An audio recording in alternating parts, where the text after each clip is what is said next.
You know that feeling? You wake up and almost instantly, boom, your mind just floods with thoughts about problems. Oh, yeah. The to-do list, people, challenges. Mhm. It's like a default setting. It's that familiar loop, isn't it? Worries, responsibilities, and all the specific emotions they stir up. Absolutely. It's like the brain just boots up and plays the greatest hits of yesterday's stresses or tomorrow's anxieties. And what the material we're digging into today suggests is, well, this isn't just random noise, it's deeply connected to memory. Right, memories, Hmm. but not just facts. No, exactly. These memories come with emotional tags.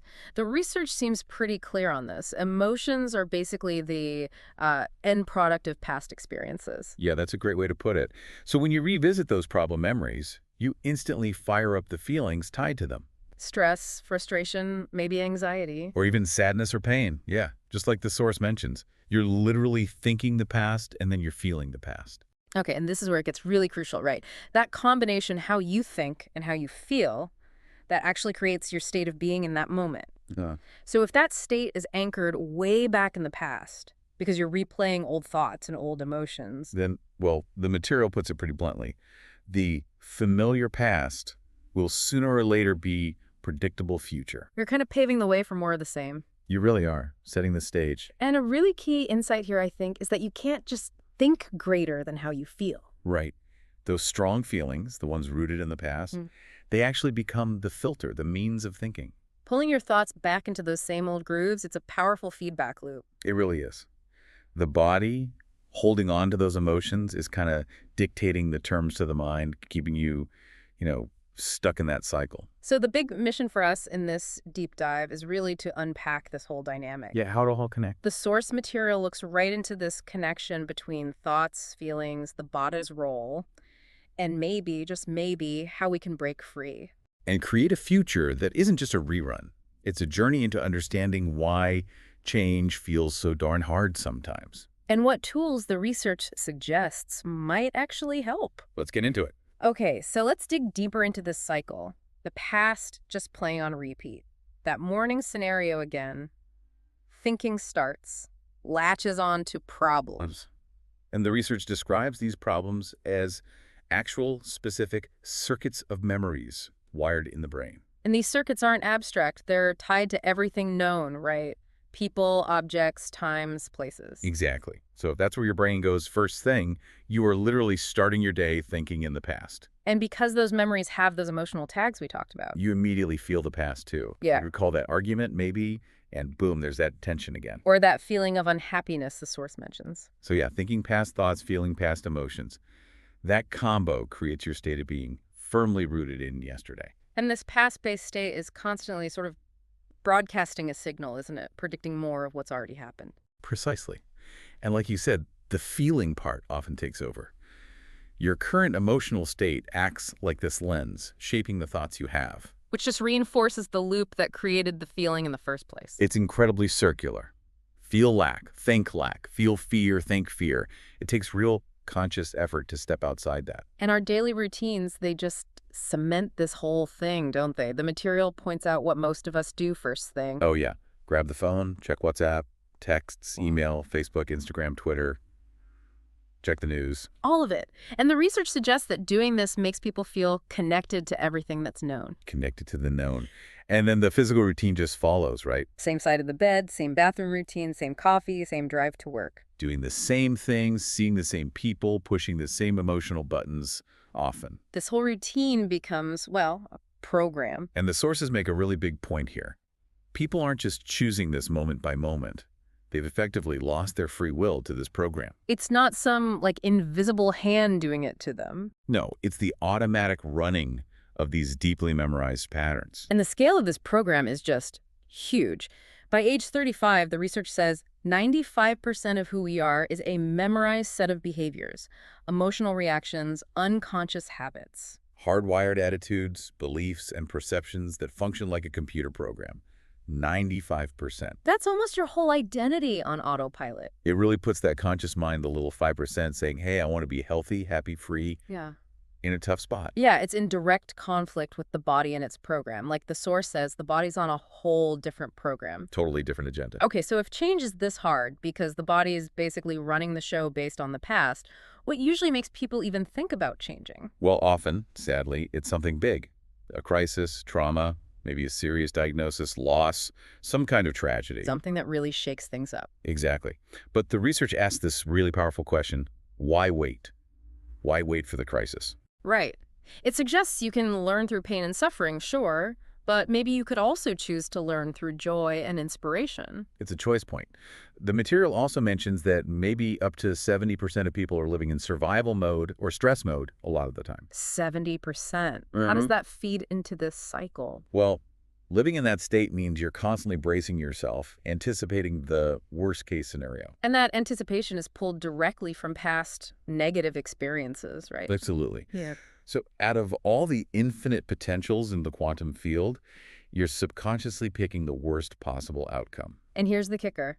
You start to emotionally embrace it with fear now. Yes. You're not just thinking fearful thoughts about the future.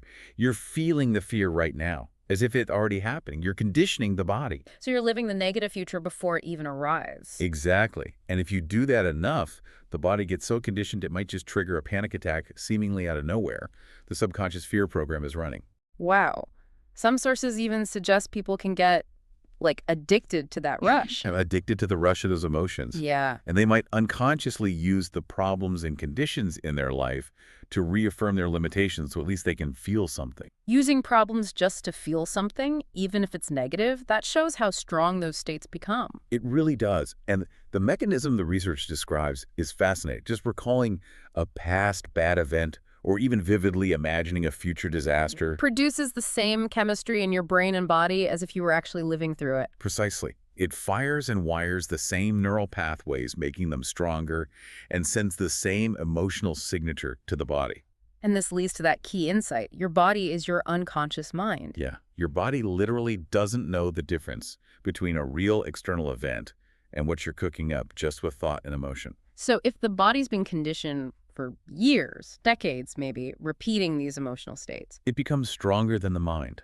It's like the servant now has become the master. The body is calling the shots. and that explains why stepping into the unknown, trying something new, feels so terrifying. Totally. And it means leaving those familiar, conditioned feelings, even the uncomfortable ones. Predictable suffering can feel safer than uncertainty. Because, as the sources say, at least you can predict it. You know what that feels like. Right. The known misery versus the unknown possibility. Okay, so how on earth do we begin to chip away at this massive, deeply ingrained program? How do we get past that analytical mind? The one that separates our conscious desires from that 95% subconscious programming. Yeah, that one. Well, the sources consistently point to meditation as the key tool here. Meditation, not just for chilling out then. No, not primarily. Through consistent practice, the idea is you can learn to actually change your brainwaves, slow them down. Okay. When you get into those slower brainwave states, you're essentially accessing what the material calls the operating system. Like getting admin access to your own internal computer. Exactly. You're getting to the deeper level where you can actually start making changes, rewriting the code, so to speak. So it's about getting beneath the everyday chatter to where the real programming happens. Precisely. And the guiding principle for creating a different future is really powerful. Yeah. The best way to predict your future is to create it. Create it, not just react to it. Yes, and critically create it not from the known, but from the unknown. This isn't about rearranging the old pieces. It's about bringing something new into being. Right. It involves consciously deciding, okay, what thoughts do I want to fire and wire? And what behaviors match the future I'm creating? And this brings us to mental rehearsal, right? Yes. Closing your eyes, getting focused, and vividly practicing in your mind the action, the feeling, the response you desire. Like running a simulation internally. Kind of. Yeah. And the research suggests that if you're truly present and engaged in that mental practice, your brain does not know the difference between what you're imaging and what you're experiencing in third world. That's just mind-bending. It is. So by repeatedly mentally rehearsing that desired future. You're actually, as the source puts it, installing the neurological hardware in your brain. Yeah. Your brain literally starts to change, to look like the event has already occurred. So your brain stops being just a record of the past. And becomes a map to the future. You're priming it. And that installed hardware then becomes like a software program. That's the idea. Run it enough times mentally and it starts to run automatically. The source even suggests you might just start acting like a happy person because you've wired yourself for happiness. Okay, that makes sense neurologically. But the material points out that maybe the hardest part of all this Mm-hmm. is teaching the body emotionally what that future will feel like before it happens. Ah, yes. This is where the old way of thinking really trips people up. The old model of reality, the Newtonian world. Cause and effect. Wait for something outside to happen, then feel good. Exactly. Wait for the success to then feel empowered. Wait for the money to then feel abundant. Wait for the relationship to then feel love. Wait for the healing to then feel whole. You're always waiting for something outside of us to change how we feel inside of us. And under that model, most people inevitably live in a state of lack, waiting for their thing to arrive. Newtonian is all about predicting the predictable, based on what already is. Right. But the quantum model, which the sources discuss, flips this. It's cause and effect in reverse, almost. Oh. Or maybe better said, your internal state causes the external effect. Okay, break that down again, because that feels like the absolute core of creating something new. It means that every moment you start to feel abundant and worthy on the inside. Truly feel it. You are, in that moment, generating wealth. Yes. The moment you feel empowered, you're already moving towards success. The moment you feel whole, your healing is actually beginning. The moment you embody love, you start creating loving experiences. You are causing an effect from within. You're not waiting for the outside world to give you permission to feel good. You feel good first, and that influences the outside world. Wow. Okay, so that is the huge shift from being a victim of circumstances. Thinking, I feel bad because of this person or that event made me this way. Right. Shifting from that to being a creator. Exactly. You flip the whole script to, my thinking and my feeling right now is changing an outcome in my life. That's incredibly empowering. It helps you believe more that we're creators of reality. It's fundamental to the process. But to step into that creator role, you first have to get really aware of the existing program, don't you? Absolutely. The material points out a really common trap. Yeah. We have a thought, and we just instantly assume, yep, that's the truth. We don't question it. No. And a massive realization is simply, just because you have a thought doesn't necessarily mean it's true. Especially when you think about the sheer number of thoughts. What was it, 60 or 70,000 a day? Yeah, something like that. And the crazy part, 90% of them are the same thoughts you had yesterday. 90%! That relentless repetition, same thought, leads to the same choice. Leads to the same behavior, which creates the same experience, which triggers the same old emotion. And that's why life can feel like it's stuck on repeat, never really changing. So the way out, the counteraction, is becoming intensely conscious of that whole cycle, becoming aware of how you think, how you act, and how you feel. Which the research calls metacognition. Thinking about your thinking, observing yourself. Why is just that awareness so powerful? Well, the sources explain that the more conscious you become of those unconscious states of mind and body, the less likely you're going to go unconscious during the day. Uh-huh. So those automatic thoughts and reactions, they don't just slip by unchecked anymore? Exactly. You start to catch them. This is really the practical meaning of to know thyself. And this ties back beautifully to what meditation is actually about, doesn't it? It does. The word itself means to become familiar with. So by sitting and observing, you become familiar with the thoughts, the behaviors, the emotions of your old self. And in doing so, you're consciously identifying them, seeing them for what they are, programs, and you're essentially retiring that old self. You're stopping identifying as those programs. Right. And at the same time, through things like mental rehearsal and consciously cultivating new feelings. You're firing and wiring the new thoughts, conditioning the body into a new emotional state, making the new self familiar through repetition. It's like gardening, as the material sometimes describes it. To plant a new garden. You got to pull the weeds first. Yep. Get rid of the weeds, the old patterns from the past. You have to remove the rocks, those emotional blocks, the baggage. And maybe tenderize the soil, break down the old hardened ways. Exactly. Break it all down to make fertile ground for that new garden, that new future you want to grow. You're clearing the old and actively planting the new. Simultaneously. It's an active process. Now, we can't really talk about how hard change is without talking about the environment, can we? Oh, definitely not. The research notes something interesting. We often learn most about ourselves when we're pushed, when we feel uncomfortable. Okay. But what usually happens the moment that discomfort pops up? For most people, automatically a program jumps in. Why? What's the program doing? It's an escape route, really. The conditioned self doesn't want to be present with that discomfort and engage consciously, so it retreats to the familiar automatic reaction. And if you don't have a clear vision of the future pulling you forward, You're left with only the memories and emotions of the past, which makes your response, and therefore your immediate future, totally predictable. you just default to the old program. And the external environment's a constant trigger for these programs, isn't it? Constantly. Seeing the same people, going to the same places, doing the same routine things. The research points out that often it gets flipped. It's no longer your personality creating your reality. It's your personal reality is affecting or creating your personality. Yeah, your environment is effectively controlling how you think and feel unconsciously. Because every person, every place, every object, every common experience. It's all linked to a specific neurological network in your brain, and each one triggers an associated emotion. The sources give examples, like using your boss to get your hit of judgment, or an enemy to feel hatred, or maybe certain friends to feel suffering or commiserate. People unconsciously need the outer world to feel something, even if it's those negative familiar states.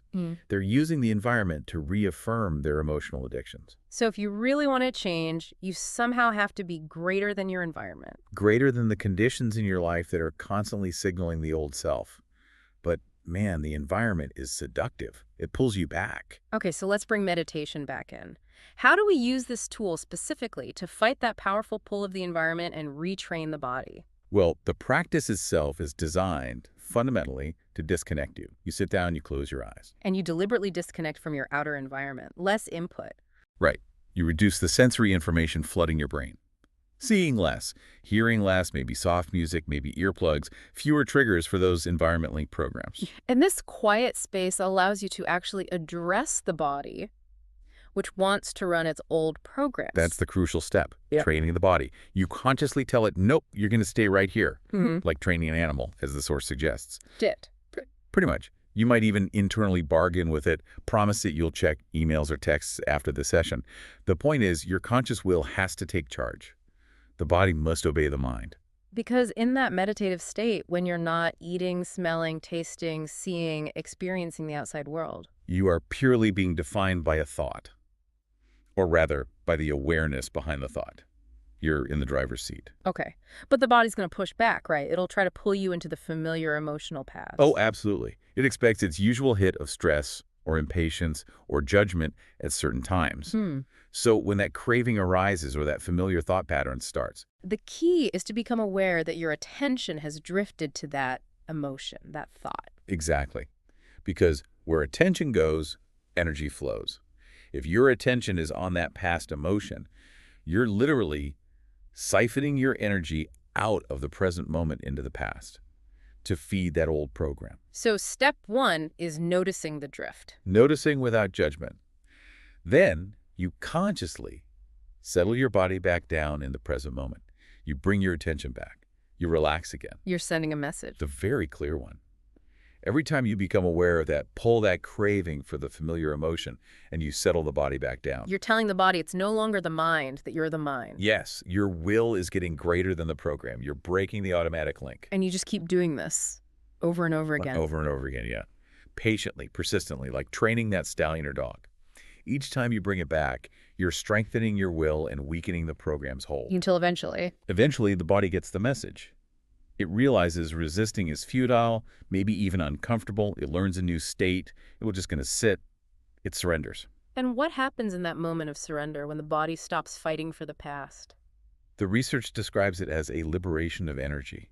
All that energy that was locked up in those old limiting emotional patterns gets freed. It's like shifting from particle to wave, from matter stuck in emotion. It's a liberated energy, yeah. Yeah. You free yourself from the chains of those emotions that keep us in the familiar past. It's a profound release. And the sources say this isn't just a feeling. They can actually predict this on a brain scan now. Apparently so. There's a measurable shift when the body finally lets go. It's incredible. It's not just metaphorical chains. There's a real physical correlate to breaking free. It really is. It represents that whole journey we've talked about, shifting from being defined by the past, controlled by the environment. To becoming a conscious creator of your future.